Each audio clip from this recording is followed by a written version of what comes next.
Yeah, I'm going to take the Jets. I'm going to lay the 6.5 here. I don't love this play, but I just don't believe in the Patriots. That's especially on the road in prime time against a Jet team that's going to be very fired up. I'm going to lay the 6.5. I know the Giants look better in week 2. They're still not any good. Cleveland at home is going to be dangerous here. Giants could get knocked out early if they're not careful. I'm going to take the Bears, and I'm going to take the 1.5. I don't trust the Colts yet. I don't trust Anthony Richardson yet. And I think the Bears grew up a little, even in a loss against Houston in primetime. I'm taking the Vikes. The Texans have to travel, after playing in primetime on Sunday night. They're still terrible in the red zone. And I think that they're going to get all kinds of stuff thrown at them by Brian Flores. I think this is a close game, so I'll take the 2.5. Give me the Eagles, right? Everybody's all over the Saints, and they were my best play last week. This week, I'll pivot back the other way. The Eagles should be mad after losing a game they really should have won against Atlanta. I'll take the point and Philly. I'm taking the Steelers. I know Jim Harbaugh's team has looked good so far, but they've beaten 2 really bad teams. This is a step up in class. This is the type of game the Steelers always win. I'm going to take Denver. I know Tampa's sort of getting this respect, and they're the darlings, and they beat Detroit. They got totally outplayed. They were lucky to get out of there. And I don't think that the ball will bounce their way consistently again for the second week. I'm getting all those points. Give me Denver.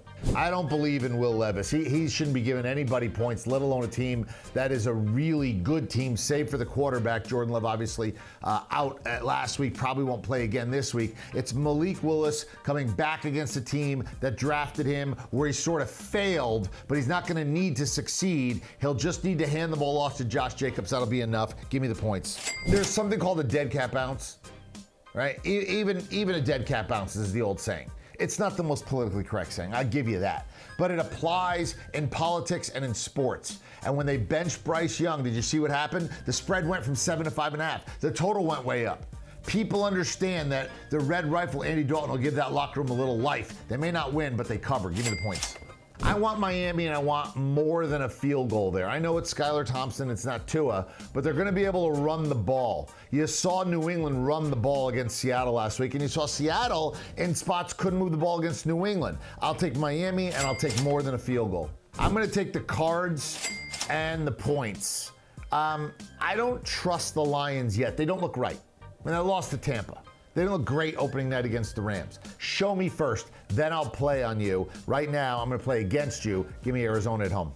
I'm going to take the Ravens. Their season is definitely on the line here to some degree when you're staring down the barrel of 0-3.